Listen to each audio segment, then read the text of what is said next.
ஆனாலும் கூட இந்த பார்வையாளராக பார்த்துக் கொண்டிருக்கின்ற மக்களுக்காகவும்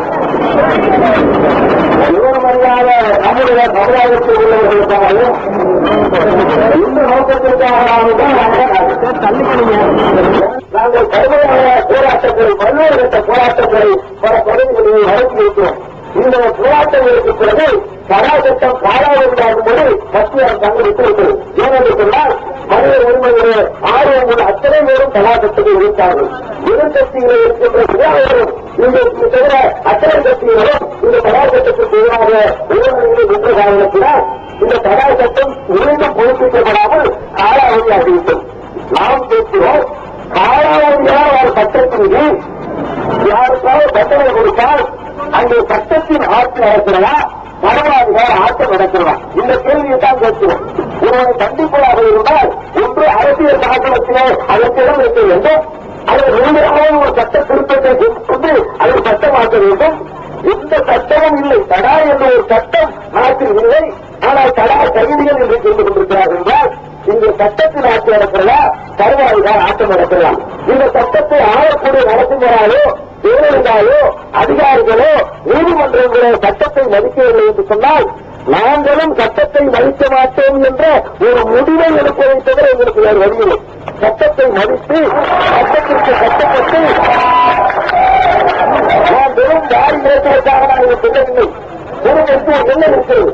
இந்த இருக்கிற காவல்துறையானாலும் முதலமைச்சரானாலும் அமைச்சர்களானாலும் பிரதமரானாலும் அவர்களுக்கு எந்த அடிப்படையில் அதிகாரம் கிடைக்கிறது?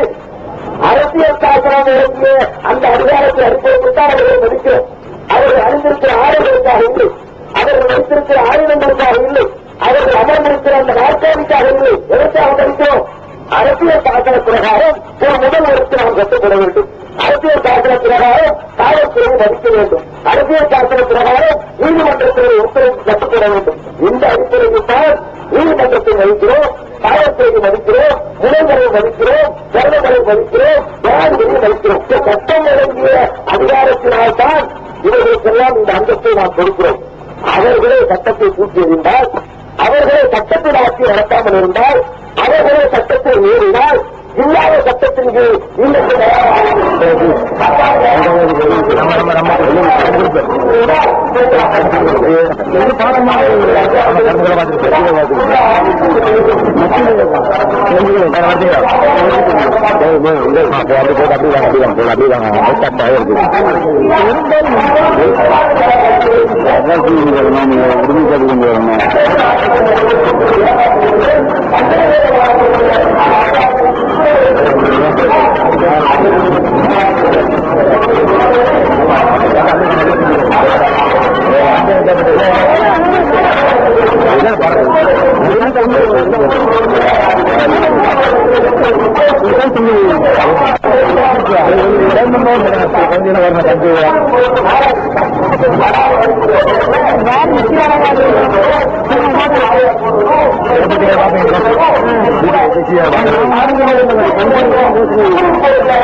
அந்த வழக்கை கூட பார்க்கணும். வருஷமா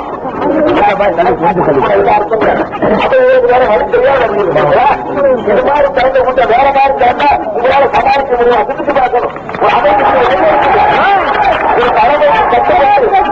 இந்த கோயம்புத்தூர்கள் கூடியிருக்கிற ஜனநாயக வழியில போராடுவோம், சட்டப்படி போராடுவோம். அவங்க அரசியல் சாசனத்தை மதிக்காட்டாலும் நாங்க மதித்து போராடுவோம். அடிப்படையில பயிற்சி கொடுத்துதான் இந்த மக்களை வழிநடத்திட்டு போயிருக்கிறோம். அதனால நாங்கள் சேர்த்து போகிறோம். அனாவளத்தை வாங்க என்பது மாநிலத்தில் உள்ள ஆட்சியாளர்களுக்கு அனாவளத்தை விரைந்து நடத்தும் சொல்றது இங்க உள்ள காவல்துறையில அந்த வழக்கை நடத்தக்கூடிய அதிகாரிகளுக்கும் நீதித்துறைக்கு தான். வழக்க தாமதப்படுத்தாதீங்க. இதையும் தாமதப்படுத்துறீங்கன்னு சொன்னா அவங்களுடைய விளைவு மோசமாக இருந்து எச்சரிக்கிறதுக்காக வேண்டியும் இந்த கோரிக்கையை வைக்கிறதுக்காக வேண்டியும் நாங்க சட்டப்படி எங்களுடைய பணம் முடிச்சுட்டோம். சட்டப்படி நாங்க செய்ய வேண்டிய பணம் இதை 17 பேருடைய நடத்துறாங்க. சமுதாயத்துடைய பிரச்சனை வந்து இதை காட்டுங்க, நீங்க பிறகு காட்டுங்க. இதுக்கு பிறகு இந்த வழக்கை தொடராமல் இருந்தால், இந்த வழக்கை நடந்தாமல் இருந்தால் நமக்கு என்ன சொல்லக்கூடிய இருக்கிறார்கள். ஆயுத புரட்சிதான் சரியான வழிந்து சொல்லக்கூடிய இருக்கிறார்கள். அத்தனை பேருக்கு பேசி போனால் வேற எந்த வழியை ஈடுபட வேண்டாம். நாங்கள் சட்டப்படி போராடுவோம், ஜனநாயக முறைப்படி போராடுவோம், ரோட்டு வரைந்து போராடுவோம், ரோட்டு வரைந்து போராடுவோம். வார்த்தைக்கு இந்த மக்களை எல்லாம் ஒரு கட்டமையான முறைக்கு பிரித்து கொண்டு வந்திருக்கோம். இந்த மக்களை 50 வழியில போகுமாறு எங்களை தூண்டுவாங்க. நாங்க ஒண்ணு செய்ய மாட்டோம், எங்களுக்கு முடியலப்பா, சட்டப்படி போராடி பார்த்தோம். நாங்க இறங்கி போராட தேவையில்லை. நாங்க வார்த்தை சொல்லிட்டா போதும், கொண்டு விட மாட்டோம். எங்களுக்கு முடியல. இந்த சட்டப்படி உங்களுக்கு எந்த கோரிக்கை நிறைவேறாது தெரியுது. அதனால உங்களுக்கு என்ன தெரியுமோ அதை செஞ்சுக்கிறீங்கன்னு சொன்னாலே போதும். நல்ல வாயத்தில் வச்சுக்கிறீங்க. அந்த மாதிரியாக எங்களை ஒழுங்கு வச்சுடாதீங்க. நாங்கள் அதுல ஏதாவது வெற்றி கிடைக்கலாம் நாங்களும் பார்ப்போம். இது வரைக்கும் 7 கட்ட போராட்டம் நடத்திட்டோம். சொன்னீங்க இந்த கோயம்புத்தூர்ல இதுக்கு முன்னாடி நீங்க ஒரு முறை நடத்திருக்கீங்க. இப்ப 2000 விட அதிகமா நடத்திருக்கிறேன். இந்த 3வது தடவை நடத்திருக்கிறோம். இந்த 3வது தடவை நடத்தின பிறகும் கூட இதுக்கு வயசு நீங்க கொடுக்கல. நாங்க நம்பிக்கை கொடுக்க வழியில்லை. ஒரு நம்பிக்கை சமுதாயம் முழுமையா நம்பிக்கை இழக்கணும்னா அதனுடைய விளைவுகள் எவ்வளவு பயங்கரமா இருக்குன்னு நீங்க நினைச்சு பார்க்கணும். அந்த மாதிரியா போகக்கூடாத அளவுக்கு மாவட்ட ஆட்சித்தலைவர்கிட்ட மனு கொடுத்திருக்கோம். அவர் உடனடியாக தலையிட்டு அது உச்ச நீதிமன்றம் வெளியிட்டிருக்காங்கன்னா வெளியே போற அளவுக்கு நீங்க இருக்கு. இதே நல்லா மாவட்ட ஆட்சித்தலைவர் வெளியே போயிருக்கிறான். இதுல உள்ள ஒரு அலட்சிய போக்குக்கு நான் சொல்ல வரேன். அதை ஒரு அதிமுக மனு கொடுக்க வரான்னு அறிவிச்சா சாயந்தரம் 7 மணிக்கு உட்காந்துருக்கு சீட்ல. ஒரு திமுக வரான்னு அறிவிச்சா சாயந்தரம் 8 மணி ஆனால் 11 மணிக்கு ஊரக ஆரம்பிச்சு 4 மணி தான் புறப்படுவான். உங்களுக்கு தெரியும். அவர்களுக்காக அந்த ஆட்சித்தலைவர்கள் மற்றவர்கள் காத்துட்டு இருப்பாங்க. அப்ப இந்த மனு வாங்குறதுக்கு பேரணி வர்றாங்க. பேரணி என்பது ஒரு சரியான நேரத்தில் புறப்பட முடியாது, சரியான நேரத்தில் வந்து அடையாது. முன்னப்பின் ஆகுங்கிறது அவங்களுக்கு தெரியும். தெரிஞ்சு இருந்த ஊர ஆட்சித்தலைவர் வெளியே போயிருக்கிறாருன்னு சொன்னா அது இவ்வளவு அவங்களுக்கு காட்டுறதுக்கு அதே விஷயம் வெளியே போயிருக்கிறாருன்னு சொன்னா விநாயகரை கொடுத்து நாங்க பார்த்து அனுபவிக்கிறோம். எங்களுக்கு கொடுக்குற நன்மை என்னன்னு சொன்னா அதை ஒரு சமுதாய தலைவர்கள் உலகத்தில் இறங்காத பெண்கள் இறங்குறாங்க. ரோட்டில் இறங்க தெரியாத பெண்கள், போராட தெரியாத பெண்கள், அதே மாதிரி வேலை உண்டு என்று சொல்லக்கூடிய பெண்கள், முஸ்லிம் பெண்களுக்கு ஒண்ணுமே தெரியாது. அதெல்லாம் விமர்சிக்க அளவுக்கு வீட்டில் அரங்கு கிடந்த பெண்கள் இன்னைக்கு வீதியில் இறங்கி போராட வர்றாங்க. அது எவ்வளவு பெரிய முக்கியமான ஒரு கோரிக்கை நினைச்சு மாவட்ட ஆட்சித்தலைவர் அலுவலகத்தில் அமர்ந்திருந்து எங்களை வரவேற்று கண்ணியமான முறையில் மனு வாங்குற கடமை இருக்குதுங்க. இதுதான் உங்களுக்கு எல்லா இடத்துலையும் நாங்கள் அனுப்புவோம். கொடுத்தாச்சா அவங்களுக்கு கொடுத்தாச்சா? சரி. அதனால இந்த மாதிரியான ஒரு போக்கை தான் கண்டுபிடிங்க. கடைசியா நாங்க சொல்லிக் கொள்றோம், இந்த கோரிக்கை தடாங்கிறது ஒரு பெருமையானது. உலகம் பூரா கண்டுபிடித்தது காட்டுமிராண்டித்தனமானது. சட்டப்படி குற்றவாளி நிரூபிச்சுட்டு என்ன தண்டனை வேண்டாம் கூறு. குற்றவாளி நிரூபிக்காம என்னை குறித்து தடாவது போடலாம், என்னை குறித்து போடலாம். நாளைக்கு இந்த 17 இறங்கினா நரசிம்மராவ் குறித்து போடலாம். கடை அப்படி குடும்பமானது கல்பனா போடுறதா யாராவது காப்பாற்ற முடியுமா? கடாமுக்கு போட்டு விட்டார் எவங்க வந்து போடலாம். இந்த அக்கிரமத்தை இருக்கக்கூடிய நேரத்தில் அகற்றினது சொன்னா நாளைக்கு தேவதியாவுக்கு தடா, நாளைக்கு நரசிம்மராவுக்கு தடா, இதே தடா சாகும். இந்த பழைய தேசத்திலாவது வளர்ச்சி கலாச்சாரங்களுக்கு நீங்க முடியும். இப்படிப்பட்ட கொடூரத்தை அவங்க உடனடியாக அகற்றியாகணும். 2வது ஒரு செய்தி சொல்லுங்க. கோயம்புத்தூர்ல முஸ்லீம்கள் வாழக்கூடிய கோட்டமேடு பகுதியில ஒரு செக் போஸ்ட் கேட்டா உங்களுக்கு பாதுகாப்பு கேட்டான்னு சொல்றாங்க. உங்களுடைய பாதுகாப்பு போட்டிருக்கிறோம். பாதுகாப்பு இருக்கிறது உண்மைதான். அதான் செக் போஸ்ட்ங்கிறது முஸ்லீம்கள் எங்கெல்லாம் இருக்கிறாங்களோ அங்க எல்லாம் செக் போஸ்ட். என்ன செக் போஸ்ட் உங்களுக்கு பாதுகாப்பு? நீங்க பாதுகாப்புக்கு அர்த்தமா கிடையாது. வேற அர்த்தம் நம்மளை பயங்கரவாதி, தீவிரவாதி இப்படி உலகத்துக்கு சுத்தரித்து காட்டுறதுக்காக வேண்டி நமக்கு கொடுக்கப்பட்ட அவமான சின்னது. இந்த கலாச்சார நாட்டாளர் உங்களோட வாக்கு வைத்தாங்க. வாக்கு அடிச்சபடி நிறைவேற்றல. அவர் போயிட்டாங்க போயிட்டாரா? போயிட்டாருன்னா மாறி போயிட்டாரு. வேற எங்கேயும் போயிட்டார். அவர் போற வரைக்கும் கூட அந்த செக் போஸ்ட் நீக்கல. அந்த செக் போஸ்ட போட்டதன் மூலமாக எங்க தமிழகத்துல ஒரு பயங்கரவாதி மாதிரி தீவிரவாதி மாதிரி சித்தரிக்கிறீங்க. உண்மையில பயங்கரவாதிகள் எங்க இருக்காங்கன்னு உங்களுக்கே தெரியும். ஆனந்த மார்க்கத்துக்கு ஆகாய வழி ஆயுதத்தை கொண்டாந்து செஞ்சுட்டு போறாங்க. அவன் தான் பயங்கரவாதி. ஒரு நாட்டினுடைய ராணுவம் ஆகாயப்பட எல்லாத்தையும் தாண்டி வந்து ஆனந்த மார்க்கங்கிற இந்த மதவெளி கும்பல் முஸ்லீம்களை எழுத்து துவக்கப்பட்டன ஆனந்த மார்க்கம். அந்த கும்பலுக்கு வந்து விமானத்திலிருந்து கொண்டாந்து பயங்கரமான ஆயுதங்கள் ஒரு தடவை போகும், 2வது போடும்போதும் பிடிச்சாங்க. அது முதல் போடும்போது இங்க உள்ள ராடார்கள்லாம் வேலை செய்யல, இங்க உள்ள விமானப்படத்துல தெரியல, இங்க உள்ள அதிகாரிகளும் தெரியல. இவ்வளவு பேருக்கு தண்ணி காட்டு வராங்கன்னா தண்ணி காட்டு வந்தாங்க நினைக்கிறா, இவங்க அழுத்தத்தோடு சேர்ந்து உடம்பா இருந்தா நினைக்கிறா, உடம்பா இருந்திருக்கலாம். இந்த புரியாவில போட்ட ஆயுத மலையை கொண்டு வந்து அது அணுகுண்டாத்தின் தங்கான என்ன இருக்கும். இல்லாதவர்கள் துப்பாக்கியை போட்டா அவங்க அணுகுண்டவர்கள் கூட நாட்டை அழிச்சுடுவாங்க. நாட்டை அழிக்க காரியத்தை நீங்க இடம் கொடுத்திருக்கு. கடல் குறைந்த ஊடுருவி வர முடியல, கடல் மார்க்கமா ஊடுருவி வர முடியும், ஆகாய மார்க்கத்தில் எவ்வளவு ஊடுருவி வரைய முடியாது. இந்து எல்லைக்குள்ள ஆகாய மார்க்கமா நுழைஞ்சு உறுதியாக கொண்டு ஆயத்தை போட்டுருக்காங்க. அவனுக்கு கையில் போட்டீங்களா, அவனுக்கு கடா போட்டியா, ஆனந்த மார்க்கு தங்கத்துக்கு கீழ் வச்சியா, அவனுக்கு தெப்பு வச்சு போட்டியா.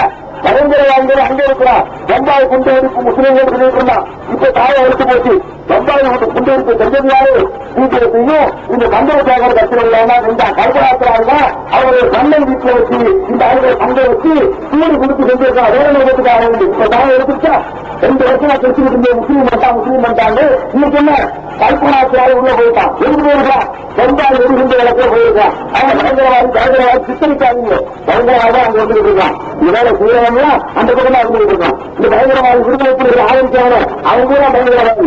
அப்ப எங்களை பயங்கரவாதிங்க விடுதலை புலிகள் வந்திருக்கு, அவனுக்கு அடைக்கலம் இருக்குது, அவனுக்கு அழகுமுகாம் இருக்குது, அவனுக்கு வேண்டிய உறவுகளை செஞ்சு கொடுக்குது. நாங்கள் பயங்கரவாதிகள். ஆக எங்களை பயங்கரவாதிகளாக சித்தரிக்கக்கூடிய இந்த செக்போஸ்ட ஒரு வழியை அகற்றணும், மனோபலத்தை வாபஸ் வாங்கணும்.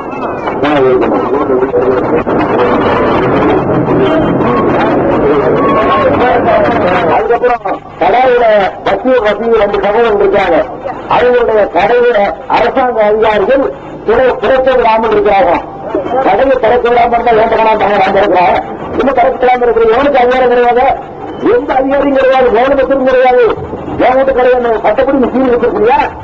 அது காரணம் எங்க வந்து சீல் வச்சு அதை தெரியும். சும்மா கடையில போகிறேன்னு வளர்த்த முடியாது, யாரு கிடையாது. எங்க இருக்கு அந்த கடை? இன்னும் யாரும் தெரிஞ்சு காணலாம்.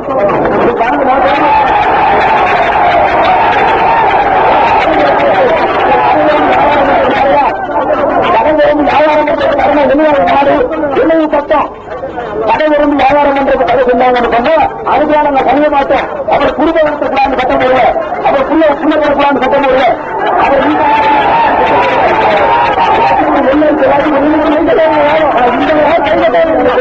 தமிழகத்தில் அமைய இருக்கணும். தமிழகத்தில் ஒரு எங்கேயும் கையெழுத்துக்கூடாது, யாரும் எனக்கு சொல்றாலும் அல்லா சொல்லுங்க, சக்தி சொல்லுங்க.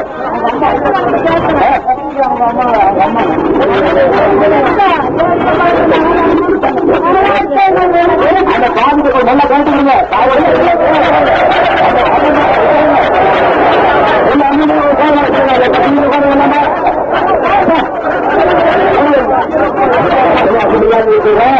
இதற்கு முன்னாடி இருந்த அதிகாரிகள் யாராவது தவறு செஞ்சிருக்கலாம், அந்த அதிகாரிகள் மாற்றப்பட்டிருக்கலாம். இப்ப பொறுப்பில் இருக்கக்கூடிய அதிகாரிகள் வந்து அதுக்கு பரிகாரமாக காணப்பட்டிருக்கிறது. நீங்க இருக்கிற அதிகாரிகளை செஞ்சீங்கன்னு அர்த்தம் இல்லை. சில புகார்களை நாங்கள் சொல்றோம், உங்களுக்கு முன்பு அதிகாரத்தில் உள்ளவங்க நோக்கத்துக்காக செஞ்சிருக்கோம், அதுக்கு பரிகாரம் காட்டுறது பொறுப்பு. இந்த மாதிரி ஒரு தாய் வந்து தானா வெளியே வந்து அவங்க சொல்ற புகார கேளுங்க.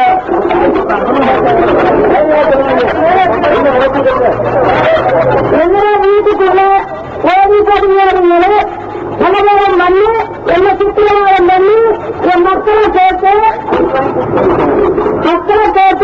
இன்னும் பண்ணினாலும் என்ன துப்பாக்கியாலும் சுற்றினாலும் அலுவலகம் சுற்றுலாவரம் பண்ணி ஏமாற்ற அபமானம் செய்து என்னுடைய நண்பர்களுடைய மனையெல்லாம்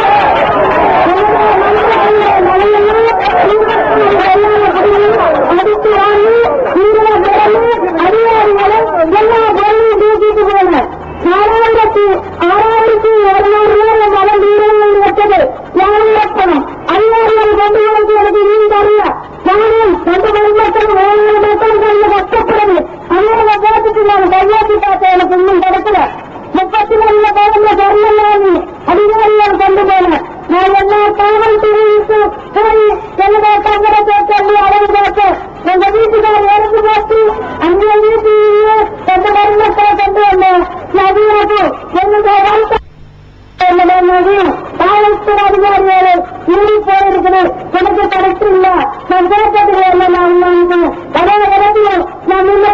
கொண்டு எனக்கு ஒன்றும் நிலையம் படிக்கவே எனக்கு ஒன்றும் தெரியல.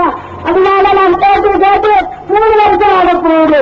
அதனால எனக்கு தாசில்தார் ஆபீஸில் வச்சு எறையும் காவல்துறையும் சேர்த்தும் 22 கையில சேர்ந்தது 2200 ரூபாயும் 4400 ரூபாயும் என்னுடைய 7 கையில சொன்னமும் என்னுடைய வீட்டில் என்னுடைய மக்களுடைய கல்யாணத்தில் நடத்ததான ஆளுமையும் எல்லா மீடியாவும் எல்லா அதிகாரிகளும் கொண்டு போய் அவங்க கொண்டாட்டு மக்களுக்கு கேட்டு பார்த்துட்டு இருக்குது.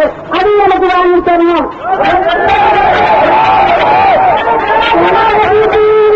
யாரும் காரியங்கள காவல்துறை மக்களை கேட்டது கொடுக்காதது அடித்து கொண்டுட்டாங்க.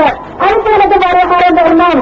3 வருஷமாக மக்கள் கஷ்டப்பட்டு என் குடும்பத்தில் புலர்ச்சி வருவதாக வருமானத்துடன் நிறுத்தி அதுக்கு எனக்கு காவல்துறை எனக்கு வருமானம் தமிழ் தீரணும். நெக்ஸ்ட் அது தரணும். நான் 4 காரியாரை வச்சுதான் வருவாரை நாளும் நடத்தினேன். அதுக்கு காவல்துறை யாரும் வழியும் இல்லை. ஆரோக்கிய மக்களையும் மருமக்களையும் புலர்ச்சியாக எனக்கு தகுதி இல்லை. நான் 15 ஆதரவு இருக்கேன். எனவே இந்த ஒரு கடவுள் எனக்கு ஒரு முதலாக இருக்குது. அது புரிஞ்சு எடுத்து வச்சுட்டு எனக்கு காட்டா தருதில்லை. இன்னும் நடத்துறதுக்கு நான் கீழ்காடுவாக போயிட்டேன். இன்னைக்கு உடனடியாக 16 பேர் தராட்டி நான் இருக்கு எவ்வளவு நேரத்தில் வந்து போட்டேன்.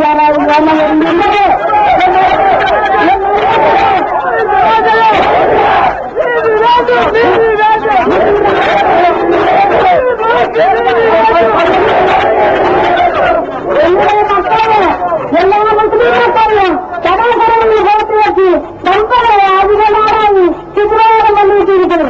நாங்க போய் தெரியாது நம்ம இந்தியாவுக்கு பார்க்க முடியாது. நாங்க அந்த அளவுக்கு முன்னமும் போய் வருவாங்க. நாங்க பெற்ற இடத்துல மக்கள் கற்றுக்கங்க இருக்க எந்திக்கணும். கற்றுக்கிற மக்களை கொண்டு போய் சிறையில் போட்டு அதிகாரி வேலை சந்தோஷப்பட்டு அவங்க மக்களுக்கு இவங்களுக்கு உணர்வு அறிந்தீரா நாங்கள் அடித்தாங்க வளர்த்து அடித்தவங்களுக்கு பாதுகாத்து அவங்க சம்பாதிக்கிறீங்க காப்பாற்றாங்க கருதி எடுத்தீங்களா என் வீட்டம் சம்பாதிச்சு வச்சுட்டீங்களா இதை மட்டும் திரும்பி கொண்டு வந்து வச்சுட்டீங்களா கொள்ளை எடுத்து வச்சுட்டீங்களா நான் கடையை வச்சு நான் தம்பி முடிச்சுட்டு இருக்கிறேன். 5 காவல்துறை அதிகாரிகள் எல்லாம் தம்பி கொண்டுட்டு என்னுடைய வர்த்தாந்த கடை இருந்தது வாடகை கடை அறிவீடு அதிகாரிகளும் குடியேற்று 3 வருஷமா காலடி போய் தம்பி இல்ல தம்பி இல்லாம அனைவருக்கு செஞ்சு கேட்டேன். எனக்கு இன்னும் என்ன காரணமா இருந்துச்சுங்களா எல்லாம் சகோதரன் மாறும் சகோதரிகளும் அதிகாரிமாறும் என்னுடைய கூடப்பிறப்புகளும் என்னுடைய தம்பிமாறும் என்னுடைய மக்கள் எல்லாரும் சேர்ந்து என் கடலை இன்னைக்கு எனக்கு தெரிந்து தம்பிமார் செய்யணும். நான் அது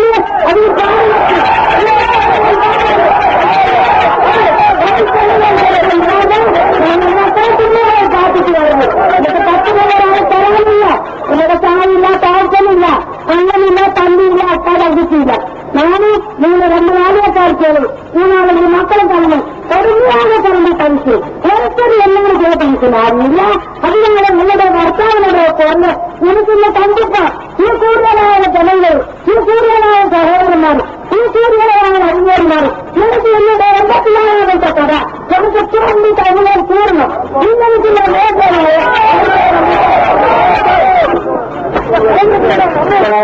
ஒரு சின்ன அளவுக்கு உள்ள மக்கள் தந்திருக்காங்க. சிரிச்சு பார்க்கணும். இது கொஞ்சம் குறைஞ்ச யாரும் வரல சாதாரண மக்கள் வந்திருக்காங்க.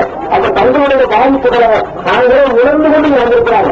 அப்ப இந்த பாதிப்பு நீங்க விவசாயிங்க இது உள்ள வந்து வந்து வாழஞ்சாருக்கு என்ன அடைச்சு நியாயம் வச்சாருங்க அதே குறைகள் தமிழக அவ்வளவு மாநிலப்படுத்தப்பட்டாங்க. நாளை காலை 10 மணிக்கு நாம அந்த கடையை கடந்து விடுவோம். நம்ம கடையை நாளை காலை 10 மணிக்கு நானே அந்த கடையை கடந்து போறாங்க. கட்டை இருக்குங்க ரோட்ல உத்தரவு போட்டு ஜிஎஸ்டி அரசு கொண்டு அனுப்பியும் உங்களுக்கு முடியல. ஜிஎஸ்டி அவங்க திட்டத்தை நீர்மொழியை செஞ்சு அவங்களுடைய ஆளை தாண்டி வர்றாரு. அப்படி தமிழகம் அவர்கள் அரசியல் நடக்கிறதா நாளே 10 மணிக்கு கடையை தொடர்ந்து வச்சு வந்தாங்க. அதுக்கு சந்தேகம் வருவார். அதுக்கு மட்டும் தொடர்ந்தாங்க ஒருத்தங்களுடைய சொந்த கடையை நடத்த வேண்டாம்னு போராட்டம் பண்ணணுமா? இப்படி ஒரு அவல உலகத்தில் எந்த நாட்டில் இருக்காது. அதனால சாயந்தரத்துக்குள்ள விவகாரம் கிடைக்கிறவங்க காவல்துறை அதிகாரிகளை வந்து நீங்களே கலந்து கொள்ளலாமான்னு சொல்லிட்டீங்கன்னா நாங்க வரமாட்டோம். நீங்களே திறந்துக்கிறீங்கன்னு சொல்லி சம்பந்தப்பட்டவரை சந்திச்சு அதுக்குரிய வேலையை செஞ்சுட்டா நாங்க யாரும் வரமாட்டோம் தொடர்ந்து வியாபாரம் பண்றாங்க. இன்றைக்கு இரவுக்குள்ள நீங்க செஞ்சிடணும். செய்யறேன்னா 10 மணிக்கு நாங்க தொடக்கத்தான் செய்வோம், நாங்க போய் பார்த்துக்குவோம். அப்ப வளர்ச்சியை நடத்த மாட்டேங்கிற விடுதலை செய்ய மாட்டேங்கிறன்னா இது ஒரு அளவுக்கு நாங்க பொறுக்க முடியாது. அப்ப இதற்கு ஒரு சரியான தீர்வு கண்டு ஆகணும். அடுத்தபடியா செக் போஸ்டையும் ஒரு மாசத்துக்குள்ள அடக்கலை ஏற்படுத்தி நாங்க ஒரு 2000-3000 பேர் உள்ள போவோம். வெயில்ல போவோம், ஜாமீன்ல வர முடியாது, செக்ஷன் போடுன்னு நாங்க சொல்லுவோம். அப்ப 2000-3000 பேர் உள்ள இருந்தோம்னு சொன்னா அதோட ரியாக்ஷன் விளைவுலாம் என்னவா இருக்கு பார்த்துக்கோங்க. ஒரு அளவுக்கு மேல அக்கிரமம் பண்ணாங்க, ஒரு அளவுக்கு மேல கொடுமை பண்ணாங்க. சட்டத்தில் ஆட்சி தரக்கூடிய குற்றவாளிகள் யாரும் இருந்தா எங்களுக்கு நாங்க பிடிச்சி தரோம். இந்த நாள்கள் என்ன சட்டம் இருக்குன்னு சொன்னா சட்டப்படி அவரை கையாடுறா இருந்தா நீதிமன்றத்தை நாங்க ஆஜர்படுத்த தயாரா இருக்கோம். அதுக்காக உள்ள நடந்துக்கிட்டு அராஜகமன்றது அடிக்கிறது, கும்பலை சுற்றுறது, ஏற்பது, தேவையா பேசுறது, இங்க வந்திருக்கக்கூடிய பெண்கள் விசாரிக்க முடியும். காவல்துறை அதிகாரிகள் பொறுப்புல நேர்மையானவர்கள் இருந்தா, காவல்துறை அலுவலகத்தில் நேர்மையானவர்கள் இருந்தா கொஞ்சம் விசாரித்து பாருங்க. பாதிக்கப்பட்ட பெண்கள் போடுறாங்க பாருங்க, எவ்வளவு அக்கிரமம் நீங்க பண்ணிருக்கீங்க பார்த்த பிறகுதான் நாங்க ரோட்ல இறங்கி கொண்டு வச்சு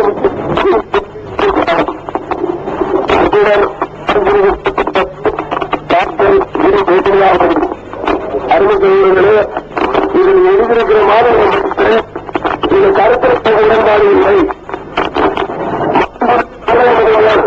தமிழக முதல்வர் என்பதற்கு உடன்பாடு உண்டு, அந்த 4 முதலுக்கு உடன்பாடு இல்லை. அவன் எழுதியிருக்கிற மாதிரி படிக்கிறேன்.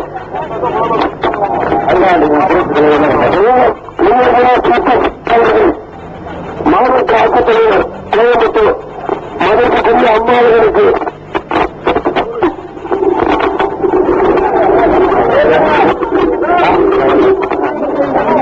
எல்லா சட்டத்திலும் தேசிய பாதுகாப்பு சட்டத்திலும் கோவை மாவட்டத்தில் கைது செய்யப்பட்டுள்ள 18 அப்பாவி முஸ்லிம்கள் மீதுள்ள வழக்குகள் விரைவில் நடத்தி முடிக்கவும், இவர்களை உடனே விடுதலை செய்யவும், இஸ்லாமியர்கள் மீது போலீசார் நடத்திய மனிதாபிமானமற்ற நடவடிக்கைகள், பெண்கள் மீது நடத்திய தாக்குதல்கள் ஆகியவற்றுக்கு நீதி விசாரணை நடத்த கோரியும் முறையீடு. எங்களது கோரிக்கை மீது நடவடிக்கை எடுக்காவிட்டால் கோவை மாவட்டத்தில் உள்ள ஏறத்தாழ 7 லட்சம் இஸ்லாமியர்கள் வருகிற சட்டமன்ற பாராளுமன்ற தேர்தலை புறக்கணிக்க முடிவெடுக்க வேண்டிய சூழ்நிலை உருவாகும் என்பதை அறிவிப்போம்.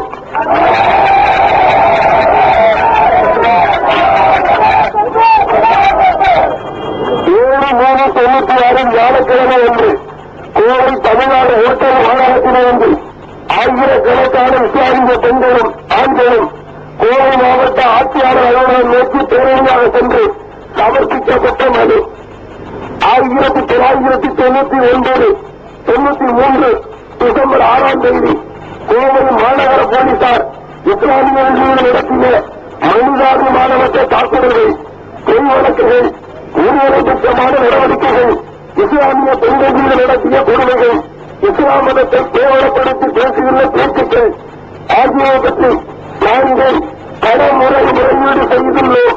நூற்றுக்கணக்கான இஸ்லாமிய இளைஞர்கள் மீது பொய் வழக்குகளை போட்டு சிறையில் தள்ளிய போலீசார்கள் 16 அப்பாவி முஸ்லிம் இளைஞர்கள் மீது தலா வழக்கு போட்டு சிறையில் தள்ளினார்கள். எந்தவித தவறும் செய்யாத இந்த இளைஞர்கள் கடந்த 2 வருட காலமாக சிறையில் வாழ்வர்களாக இருக்காக மாவட்டத்தில் உள்ள 950க்கும் மேற்பட்ட முஸ்லிம் ஜமாத்துக்களும் சில அரசியல் அமைப்புகளும் நாங்கள் கோரிக்கைகளை சமர்ப்பிக்க வேண்டியவரும் எங்களது கோரிக்கைகள் ஒன்று, தடாவில் தயாராகியுள்ள 16 முஸ்லிம்கள் மீதான வழக்குகளும் விரைவில் முடிக்க வேண்டும். இவர்களை உடனே விடுதலை செய்ய வேண்டும். இவர்களிடமிருந்து இவர்கள் மீது குற்றப்பத்திரிகைகள் தாக்கல் செய்து 1.5 வருடங்களாகியும் விசாரணை தொடங்காமல் இருப்பது நீதியின் நெருக்கம் செயலாகும். சொந்தாய் கொண்டு கொடுத்தோர் பொதுச்சென்று சென்றோடு சம்பந்தப்பட்ட வேண்டுகளுக்கெல்லாம் அங்குள்ள நீதிமன்றங்கள் ஜாமீன் வழங்கியுள்ளார்கள். ஆந்திராவின் சமீபத்தில் முதலமைச்சர் மன்றமோடு செல்ல வேண்டிய இடங்கள் என்ன என்பதற்கு அப்பொழுதுதான் தெரிய வரும். இஸ்லாமியர்கள் மீது கடுமையான தாக்குதல் நடத்துவதற்கும் பொய் வழக்குகள் போடுவதற்கும் நேரடி நடவடிக்கை ஈடுபட்ட போலீஸ் அதிகாரிகள் மீது போலீசார் மூலம் கடுமையான நடவடிக்கை எடுக்க வேண்டும். இப்படி செய்யணுமா வேண்டாமா? நான்காவது, பாதிக்கப்பட்ட இஸ்லாமிய குடும்பங்களுக்கும் இளைஞர்களுக்கும் நஷ்டஈடு வழங்க வேண்டும் என்று அனைத்து பொதுமக்களும் மாற்றப்பட வேண்டும். ஐந்து, இஸ்லாமியர்கள் அதிகமாக வாழும் பகுதிகளில் ஏற்றுப்போவதும் காரணங்களில் 50 விழுக்காடு இஸ்லாமிய சமூகத்தை சார்ந்த போலீசார் என்னும் அதிகாரிகளையும் நியமிக்க வேண்டும் என்பது அவருடைய கோரிக்கை.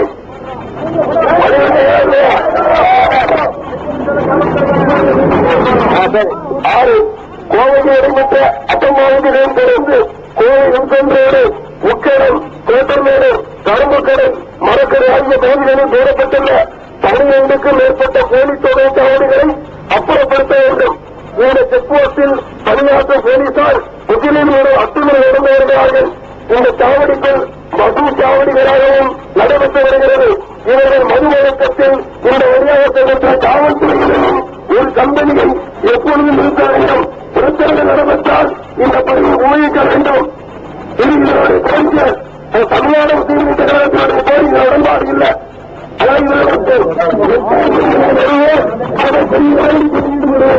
அதனால் என்னது அவர்கள் மீது மட்டும் என்ன என்பதை நான் செய்து கொண்டேன்.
என்ன ஆதாரம்? அவருக்கு பத்தியோட கொடுத்தீங்க, இன்னும் ரத்தங்களை கொடுத்தீங்க.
யாருமே நம்ம கிட்ட மோதவே கூடாது.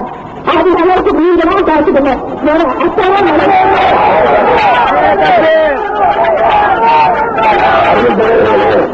ஒரு விஷயத்தை புரிஞ்சுக்கணும்.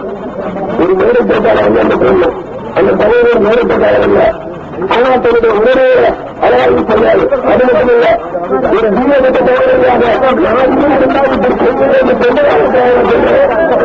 இப்படிப்பட்ட சந்தேகம் நடப்பது தன்னுடைய பெண்களை ஜீவனாக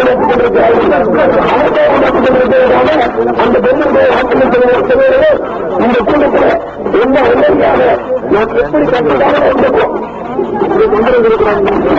அவர்களுடைய மாவட்டம் மரியாதையை அவர்களுடைய ஒழுக்கத்தை செய்வதற்காக அவர்களுக்கு பாதுகாவலாக இருப்பதற்காகத்தான் நான் இங்கே கூறியிருக்கிறேன். ஆகவே அப்படிப்பட்ட நிலையாக ஒவ்வொரு ஊழலையும் நாம் காவல்துறை அமைப்பது வேண்டிய சூழலுக்கு நீங்கள் தள்ளுகிறார்கள்.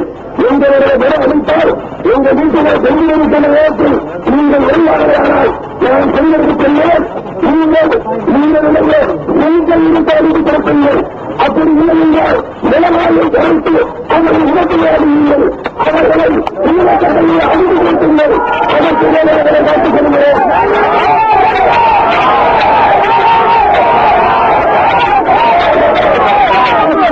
நீங்கள் இந்த உடனோடு அமைதியாக கடன் பெறுகிறவர்கள் நாளை காலை 10 மணிக்கு அந்த இடத்தை மீண்டும் பெறுகிறேன். எந்த இடத்திலே அந்த இடத்திலே மீண்டும் பெறுகிறேன்.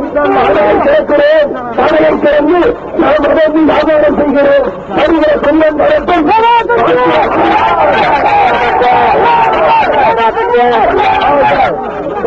என்னுடைய பதத்தில் நடக்கும் சட்டத்தில் கோயம்புத்தூரில் இன்று அனுமதியின்றி ஊர்வலம் செல்ல முயன்ற தமிழ்நாடு முஸ்லீம் முன்னேற்ற கழக அமைப்பாளர் திரு ஜெய்வில் அபிதீன் உட்பட 370 பேர் கைது செய்யப்பட்டனர். அனுமதி இல்லாமல் ஊர்வலம் செல்ல முயன்ற இவர்களை கலைந்து போகுமாறு பலமுறை வேண்டுகோள் விடுத்தும் கலைந்து செல்லாததால் இவர்கள் கைது செய்யப்பட்டதாக கோயம்புத்தூர் நகர காவல்துறை ஆணையரின் அறிக்கை தெரிவிக்கிறது. நாம் நேரடியாக பொறுப்பேற்றுக் கொண்டு ஆர்ப்பாட்டம் நடத்துவதற்கு முன்னால் தலைவர்கள் கூறியவாறு நம்மை முதலில் வரிசைப்படுத்திக் கொள்ள வேண்டும், ஒழுங்குபடுத்திக் கொள்ள வேண்டும். அந்தந்த சகோதரர்களே, நான் பேசுவதை முடிவு அறிவிப்பை செய்து வருகிறேன்.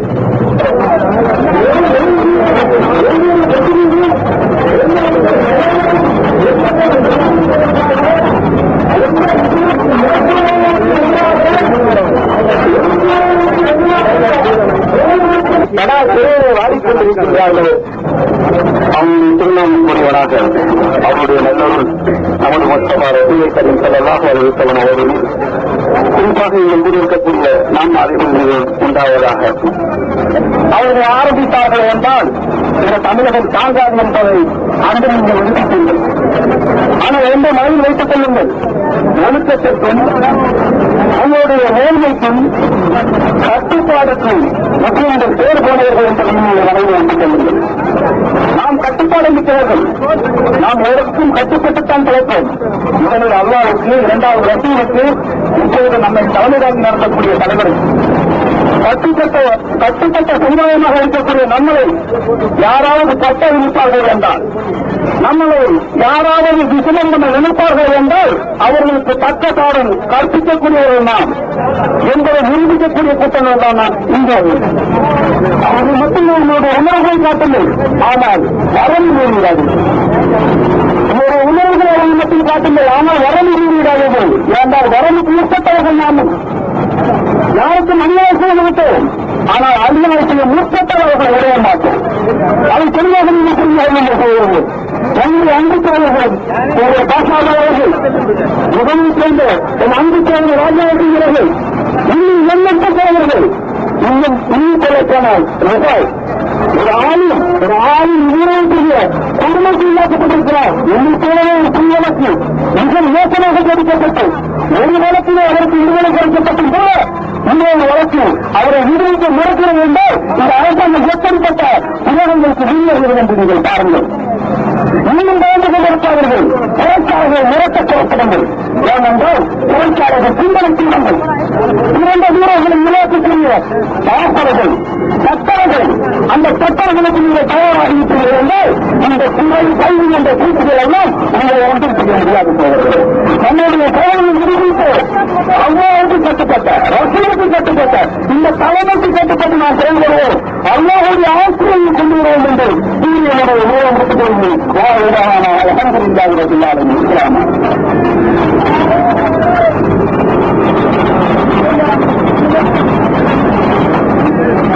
அடுத்தபடியாக காவல்துறை அதிகாரிகள் மற்றுள்ள நண்பர்களுக்கும்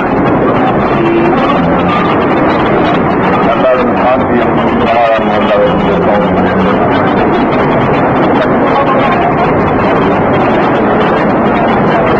நமக்கு இந்த சந்தர்ப்பத்தை உண்டாக்கிய நானும் மற்றவரும் வாழ வழிகாட்டியர்கள் என்று கூறிக்கொண்டு அல்லாஹ் நம் எல்லாருக்கும் அந்த விதமான ஒரு இலவசத்தை கொடுப்பார். எல்லாரும் நல்லடியாக நாம் நாம் இந்த தமிழகத்தில் ஒரு சரித்திரம் படித்த மூலமாக சமுதாயத்தின் நன்மை நாடி நாம் எனக்கு முன் பேசிய பொருளாதார போல இந்த நாட்டின் குடிமக்கள் எந்த வகையிலாவது ஆட்சியை கைப்பிடிக்க வைத்து அந்த விளைவுதான் நமக்கு கல்வி நமது ஜனத்தொகையின் அடிப்படையில் தேசம் இடம்பெற வேண்டும், வேலைவாய்ப்பான இடம்பெற வேண்டும் நம்முடைய நோக்கம். இதற்கு அரசாங்கங்கள் அரசியல் திட்டத்தை கொண்டிருக்கின்றன. அதற்கு ஒரு உதாரணம் நம்முடைய சகோதரர்கள்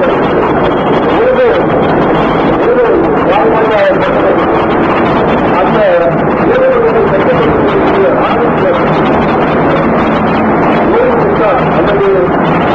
அவர்கள்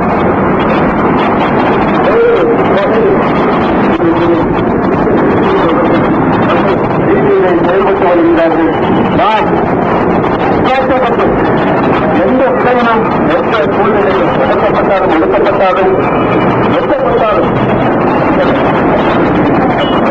சொன்னா ஆயிரக்கணக்கான குற்றவாளிகளுக்கு நாடுகள் இருக்கிறாங்களே, அவங்களுக்கு யாருக்காவது தடாது செஞ்சாங்களா, ஆயிரம் செஞ்சாங்களா, நடவடிக்கை பண்ணாங்களா? இல்லையே. ஒரு ஆளுங்கட்சியை சேர்ந்தவர்களுக்கு இதே மாதிரியான ஒரு தொடர்பு இருந்துச்சு. மத்திய விஜயவுடைய வழக்குல அவருக்கு சம்பந்தம் மத்திய பொருளாதார அவருக்கு தடாவல் பண்ணாங்கன்னா போதல. நம்ம சமுதாயத்தை சேர்ந்த ஊழல்மார்கள் கொல்லப்பட்டாங்க. இந்த காசு அவர்களுக்கு இந்த தடாங்கிற வழக்குல அந்த முறையாளிகளுக்கு போட்டாங்களா? நிச்சயமா கிடையாது. அப்ப தடாங்கிறது முஸ்லீம் சமுதாயத்தை அச்சுறுத்துவதற்காக வேண்டியும், அவங்களை பயனாற்றுவதற்காக வேண்டியும், அவங்களை இரண்டாம் தரப்படி மக்களை நடத்துவதற்காக வேண்டியும்னா இந்த வரையில அரசாங்கம் உட்படுத்தி அதைத்தான் நம்ம அந்த தடாங்கிற வழக்குல உள்ளவங்களை உடனடியாக சட்டமைங்கிற நாட்டில் தடாங்கிற சட்டம் செத்து போச்சு. செத்து போன பிறகு அதன் ஒவ்வொரு வினாடி ஒருத்தர் இருக்கிறான்னு சொன்னா அவருடைய வாழ்க்கை தொடர்மையானால் எங்களாலும் கட்டுப்படுத்த முடியாத நிலைமைக்கு இந்த சமுதாயம் உருவாகும் என்பது ஆட்சியாளர்கள் தெரியும். நாங்கள் இப்படி ஒரு ஜனநாயக போராட்டம் தேவையில்லை. நாங்கள் இதெல்லாம் கலைச்சிடறோம். நீங்க உங்களுக்கு தெரிஞ்சதை பார்த்துக்கிறோம்னு சொன்னா கலாவிருந்தியில நாங்கள் உலகத்திலே ஒரு சமுதாயத்தை சேர்ந்தவர்கள். இந்த ஒரு கட்டுப்பாட்டின் காரணத்தினாலதான் இதை கட்டி பார்ப்போம், ஊழலை பார்ப்போம், அழகு கொடுத்து பார்ப்போம். இந்த சமுதாயத்துக்கு அளவுக்கு மேல கொடுக்க முடியாதுன்னா நாங்கள் ஒன்றும் செய்ய வேண்டியதில்லை. தமிழ்நாடு முஸ்லீம்களுக்கு நாங்கள் கலந்துட்டோம். நீங்க உங்களுக்கு தெரிஞ்சுன்னு சொன்னா அப்புறம் நாடு தாங்க எதுவுமே செய்ய முடியாது. அது மாதிரியான ஒரு நிலை வருவதற்கு முன்னாடி சட்டப்படி இந்தியாவுடைய தண்டனை பிரகாரம் தான் வழக்கு நடத்தணும். ஆக தடாவில் உள்ளவர்களை விடுதலை செய்ய வேண்டும் என்பது நம்முடைய முதலாவது கோரிக்கை. இரண்டாவது கோரிக்கை கோட்டுப்பாடுகளே ஒரு அந்தப்பாடு நடக்குது. இந்த அந்தப்பாடுகளும் இஸ்லாமியர்கள் போது கோட்டு கொண்டு வரப்படுறாங்க. சில பேர் அவரை விடுதலை செய்யணும் பார்த்து போடுறாங்க. இன்னும் கொஞ்சம் பேர் அவர் தூக்கு பார்த்து போடுறாங்க. இதோட பிரச்சனை அவங்க இது போறாங்க. ஆனா இது முடிஞ்ச பிறகு இந்த வன்முறைக்கு நகராட்சிக்கு காரணமாகவே கோட்டு போட்டவர்கள் மற்றவர்கள் அங்கிருந்தமா வழிமறித்து அவர்களுக்கு ஆபத்தான ஒரு நிலை ஏற்படுற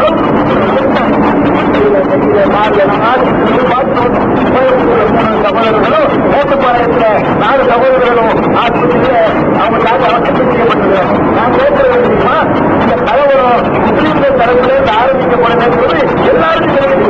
ஆனா காவல்துறை என்ன செய்யுது, ஒரு கார்த்திகேயன் ஒரு ஆள் கொல்லப்பட்டதுக்கு தொடர்ந்து கலவரம் ஏற்படுத்தான்.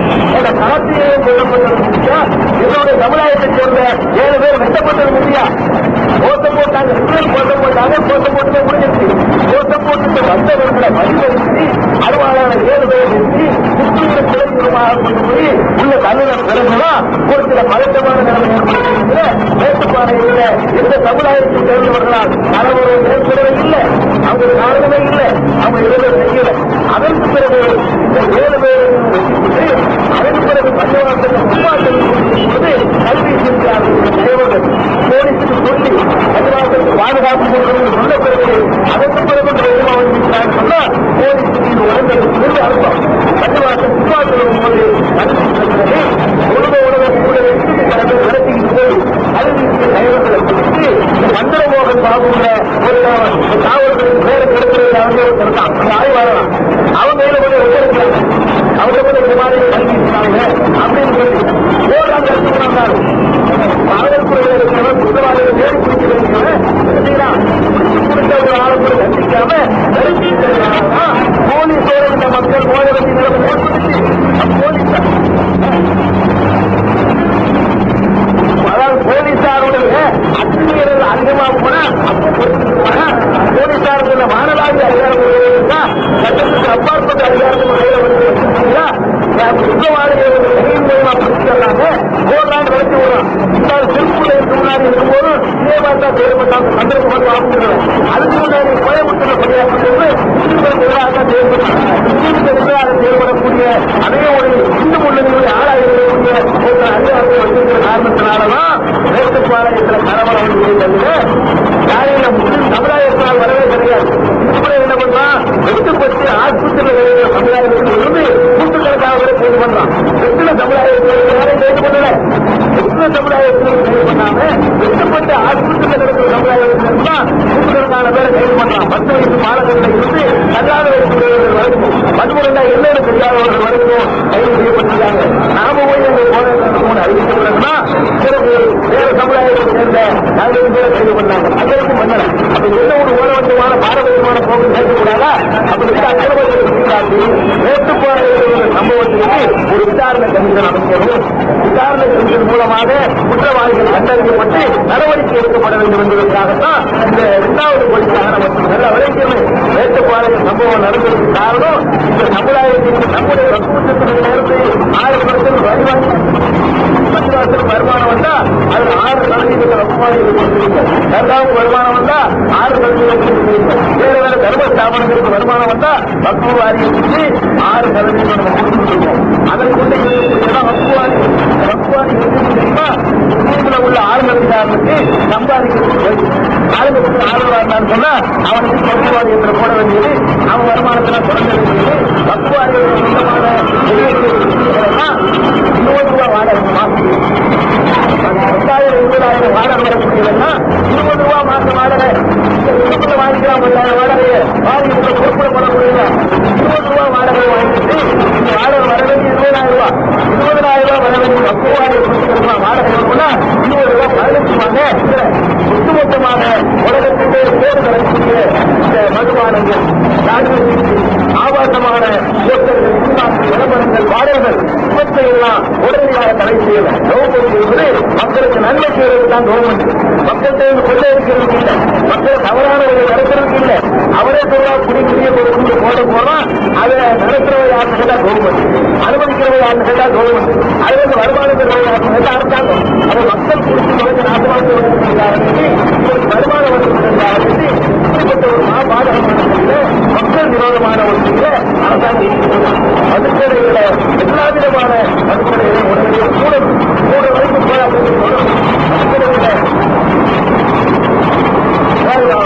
மதுக்கடைகளை வந்து உடனடியாக கூட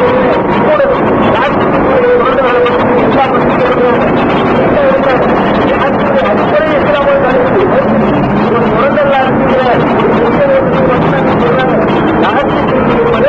ஆரம்பித்த காலத்தில் ராஜாஜி இருந்தாரு.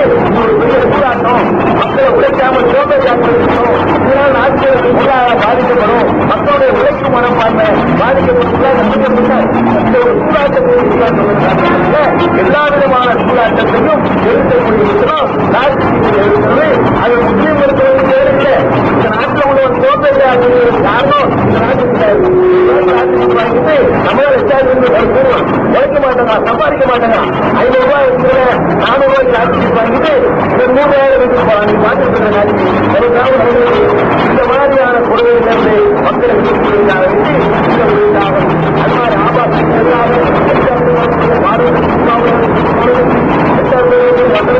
மக்களுடைய எண்ணத்தையெல்லாம் கருதக்கூடிய ஆபாசமான பொருட்கள் பெண்களே கொடுக்க முடியாமல் அரசு படப்பட்டு இந்த மாதிரியாக கொடுக்க முடியாத ஆபாச நடவடிக்கையாச்சு இதெல்லாம் ஒதுக்கியிருப்பதற்காக வேண்டி இதையும் நாங்கள் அரசாங்கத்திற்கு அதுபோல மக்கள் எவ்வளவு நாங்கள் கணக்கெடுப்பதற்கு அவங்களுடைய கணக்கெடுப்பு தகுந்தவாறு மாநில அரசுடைய புத்தகத்தை வேலை அரசு கொடுக்கணும். 13 இப்போ ஒரு 60 நடத்தி தமிழ்நாட்டில் 17 அரசு அரசு வேலை வாய்ப்புல பல்வேறு வழங்கணும் என்பதையெல்லாம் கோரிக்கையாக வைத்து இந்த வேலையாக புறப்பட்டு நம்ம ஆர்ப்பாட்டம் நடத்திருக்கோம். அவங்களுக்கு அது உறுதிமொழியில உறுதிமொழியில உள்ள ஆசிரியர்கள்